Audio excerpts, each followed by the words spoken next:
This is lecture number 25। आज हमारे पास reading skills में कॉम्प्रिहेंशन स्किल्स का पोर्शन है और लेक्चर शुरू करने से पहले हम रिव्यू करेंगे कि हमने प्रीवियस लेक्चर में क्या पढ़ा था। तो प्रीवियस लेक्चर में हमने एक वर्ड की फॉर्म, उसकी पोजीशन और उसके यूज के जरिए हमने उसकी कैटेगरी मालूम करना सीखा और उसके बाद हमने एक एग्जाम्पल के थ्रू नाउन्स, एडजेक्टिव्स, वर्ब्स वगैरह की पोजीशन, उनके यूज और उनकी फॉर्म को इस्तेमाल करते हुए उनकी कैटेगरी मालूम की। Now let's start our today's lecture and today's lecture is very important and interesting for you. आज हमारे पास कॉन्टेक्स्ट क्लूज का टॉपिक है और इस लेक्चर के जरिए आपको ये मालूम होगा कि अगर आपके पास किसी सेंटेंस या पैराग्राफ में कोई ऐसा वर्ड आ जाए जिसके मीनिंग के बारे में आपको मालूम नहीं है, तो आप उस मीनिंग, उस वर्ड का मीनिंग जो हो वो आप कैसे आइडेंटिफाई कर सकते हैं, कैसे मालूम कर सकते हैं without looking up that word into dictionary.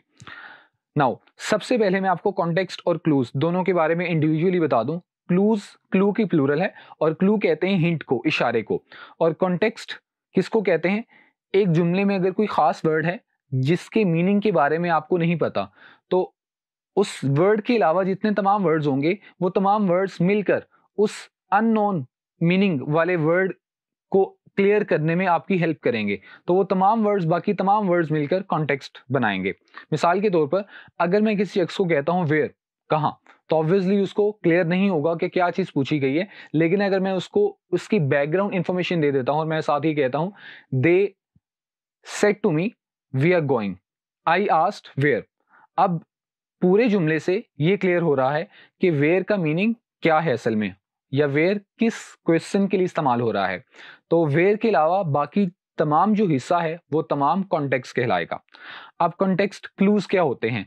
Context clues ऐसे हिंट्स होते हैं जो कि एक सेंटेंस के अंदर मौजूद होते हैं और उन हिंट्स को इस्तेमाल करते हुए कोई भी रीडर किसी ऐसे वर्ड का मीनिंग जान सकता है जिस वर्ड का मीनिंग उसको मालूम नहीं है। और कॉन्टेक्स्ट क्लूज की डिफरेंट टाइप्स होती हैं। हमारे पास सबसे पहली टाइप है एग्जाम्पल क्लू। अक्सर औकात ऐसा होता है कि जब कोई रीडर कुछ पढ़ रहा होता है तो उसका सामना किसी ऐसे वर्ड से होता है जो कि उसके लिए बिल्कुल नया होता है और उसका मीनिंग उसे मालूम नहीं होता। तो उस केस में उसका मीनिंग कैसे मालूम किया जा सकता है? तो अक्सर औकात उस वर्ड की मीनिंग को क्लियर करने के लिए आगे उसकी एग्जाम्पल गिवन होती है और उस एग्जाम्पल के थ्रू उसका मीनिंग थोड़ा सा एक्सप्लेन किया होता है। तो इस तरीके से हमें उसका मीनिंग मालूम हो सकता है। और वो जो एग्जाम्पल्स होंगी वो इन फ्रेजेस से स्टार्ट अक्सर होती हैं, इंक्लूडिंग, सच एज और फॉर एग्जाम्पल एटसेट्रा। तो हमारे पास इसकी एग्जाम्पल है the manager disliked obsequious behavior such as flattering and shouting। तो यहां पर हमारे पास जो अननोन मीनिंग वाला वर्ड है दैट इज obsequious। ऑब्वियसली आपको इसका मीनिंग नहीं पता होगा। तो अगर आपको इसका मीनिंग नहीं पता, अब इसका मीनिंग हम कैसे मालूम कर सकते हैं?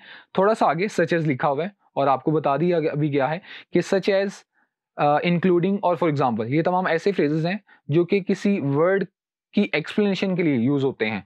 तो ऑब्वियसली obsequious वर्ड की एक्सप्लेनेशन के लिए इस्तेमाल हो रहा है। तो आगे लिखा हुआ है फ्लैटरिंग एंड शाउटिंग। तो मतलब obsequious का मीनिंग है फ्लैटरिंग या शाउटिंग, और फ्लैटरिंग का मतलब खुशामद होता है और शाउटिंग चिल्लाना। तो इस तरीके से हमें obsequious, जिसका मीनिंग हमें मालूम नहीं था, इसका मीनिंग हमें मालूम हो गया है। हमारे पास नेक्स्ट कॉन्टेक्स्ट क्लू की टाइप है सिनोनिम रीस्टेटमेंट क्लू। सिनोनिम ऐसे वर्ड्स को कहते हैं जिनका मीनिंग सेम होता है। अब इसमें क्या होता है, अक्सर औकात ऑब्वियसली आप किसी ऐसे वर्ड को देख सकते हैं जिसका मीनिंग आपको मालूम नहीं है, तो उस वर्ड का मीनिंग उसी तरह के एक और वर्ड को यूज करके जिसका मीनिंग उसके जैसा होता है उसको इस्तेमाल करके क्लियर किया जाता है। मिसाल के तौर पर डिफिकल्टी और प्रॉब्लम दोनों ऑलमोस्ट सेम है। तो डिफिकल्टी और प्रॉब्लम आपस में सिनोनिम्स हैं। तो अगर किसी शख्स को डिफिकल्टी का मीनिंग नहीं पता तो आगे प्रॉब्लम लिखा होगा जिससे उसको क्लियर हो जाएगा कि डिफिकल्टी और प्रॉब्लम दोनों का मीनिंग सेम है। हमारे पास इसकी एग्जांपल है the young girl was very aloof. तो यहाँ पर अलूफ एक ऐसा वर्ड है जिसके मीनिंग के बारे में हमें नहीं मालूम। तो उसी से नेक्स्ट सेंटेंस में दो ऐसे वर्ड्स यूज किए हुए हैं जो कि आपस में सिनोनिम्स हैं और अलूफ के बारे में जो बता रहे हैं, and they are she always seemed unsoothable and uninterested. तो दोनों का मीनिंग ऑलमोस्ट सेम होता है। अनसोशेबल कहते हैं जो मिलनसार ना हो, ज्यादा लोगों से ना मिले, और अनइंटरेस्टेड जो कि चीजों में दिलचस्पी ना रखता हो। तो इन दोनों वर्ड से अलूफ का मीनिंग क्लियर हो रहा है। So this is called synonym restatement clue. हमारे पास थर्ड टाइप है कंट्रास्ट और एंटोनिम क्लू। एंटोनिम ऐसे वर्ड्स को कहते हैं जिनका मीनिंग आपस में एक दूसरे के ऑपोजिट होता है। मिसाल के तौर पर hot and cold are opposite in meaning to each other. Hot गर्म, कोल्ड सर्द, दोनों का मीनिंग एक दूसरे के ऑपोजिट है। तो both are antonyms of each other, एक दूसरे के एंटोनिम्स हैं। अब इसमें क्या होता है, अगर आपको कोई ऐसा वर्ड नजर आए जिसके मीनिंग के बारे में हमें नहीं मालूम, तो कुछ कंडीशन में ऐसा होता है कि उसी के ऑपोजिट एक वर्ड इस्तेमाल किया होता है जिससे हमें आइडिया हो जाता है कि इस वर्ड का मीनिंग क्या होगा। और ये वर्ड्स या वो तमाम वर्ड्स जो कि उनके ऑपोजिट होते हैं वो इन वर्ड से स्टार्ट होते हैं, ऑल्दो, हाउएवर, बट, एटसेट्रा। हमारे पास इसकी एग्जांपल है, he try to smile because the mood of the party was not sombre but happy. तो यहाँ पर सॉम्बर एक ऐसा वर्ड है जिसके मीनिंग के बारे में हमें नहीं मालूम, और उसी से आगे लिखा हुआ है बट, जो कि उसके ऑपोजिट को शो कर रहा है। तो बट से हमें क्लू मिला कि मतलब सॉम्बर का कुछ ऑपोजिट आगे आने वाला है। तो सॉम्बर का ऑपोजिट के क्या लिखा हुआ है आगे, हैप्पी। तो हैप्पी ऑपोजिट है सॉम्बर का, तो ऑब्वियसली फिर सॉम्बर के मीनिंग सैड इस सेंस में होगा। तो यहां से हमें पता चल गया कि सॉम्बर के मीनिंग यहां पर सैड है। Another type of context clue is mood और टोन क्लू। इसमें क्या होता है, इसमें जो मुसन्निफ होता है, लिखने वाला होता है, वो एक मूड सेट करता है, और वो मूड सैड भी हो सकता है, हैप्पी भी हो सकता है, डिसअपॉइंटमेंट का भी हो सकता है।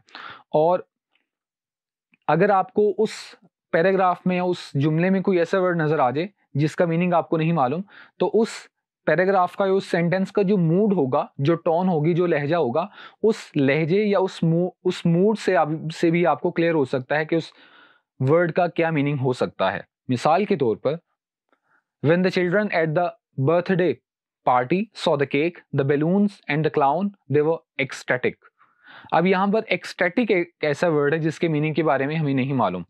तो यहाँ पर जो टोन या मूड है वो राइटर ने कैसे सेट किया है, हैप्पीनेस का, खुशी का। तो when the children saw cake, balloons and clown etcetera, तो यहाँ पर जो टोन है या मूड है वो हैप्पीनेस का है। तो यहाँ पर एक्सटैटिक का मीनिंग भी इसी सेंस में होगा, और एक्सटैटिक का लिटरल मीनिंग भी यही होता है, in a state of extreme happiness, बहुत ज़्यादा खुशी में होना। तो यहाँ पर एक्सटैटिक का मीनिंग, जिसके बारे में हमें नहीं मालूम था, हमें उस पूरे सेंटेंस के मूड के साथ मैच करके क्लियर हो चुका है। और एक और टाइप हमारे पास कॉन्टेक्स्ट क्लू की है, एक्सपीरियंस क्लू। एक्सपीरियंस क्लू में क्या होता है, अगर आपके पास कोई ऐसा वर्ड आ जाए जिसका मीनिंग आपको नहीं पता, तो उस वर्ड या उस सेंटेंस में जो सिचुएशन होगी, उस सिचुएशन को आप फील करके आप उस वर्ड के बारे में मालूम कर सकते हैं, उस वर्ड के मीनिंग के बारे में मालूम कर सकते हैं। मिसाल के तौर पर, the children were watching a horror flick. Flick आपको वोकेबलरी के लिए एक वर्ड भेजा गया था, और फ्लिक का मतलब होता है मूवी। तो the children were watching a horror flick and when the main phantasm appeared they became terrified. तो यहाँ पर फैंटास्म एक ऐसा वर्ड है जिसके मीनिंग के बारे में हमें नहीं मालूम। तो अगर हम इस पूरे सेंटेंस को एक्सपीरियंस करें तो ऐसा हो सकता है ऑब्वियसली कि हॉरर मूवी देखते वक्त आप क्या हो सकते हैं, टेरिफाइड, डर सकते हैं। तो बच्चे हॉरर मूवी देख रहे थे और अचानक से एक मरकजी फैंटास्म आया, तो वो डर गए। और मूवी में क्या आ सकता है जिससे आप डर सकते हैं, कोई घोस्ट आ सकता है, कोई डेविल आ सकता है। तो यहाँ पर एक्सपीरियंस से हमें क्लियर हो गया कि फैंटास्म का मतलब घोस्ट होगा। So here ends our today's lecture, and I really hope कि आपको आज का लेक्चर बड़ा इंटरेस्टिंग लगा होगा।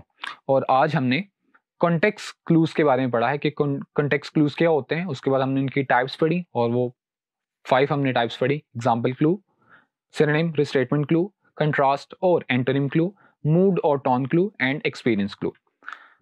So that's all for today. I'll see you in the next lecture. Till then, Allah Hafiz.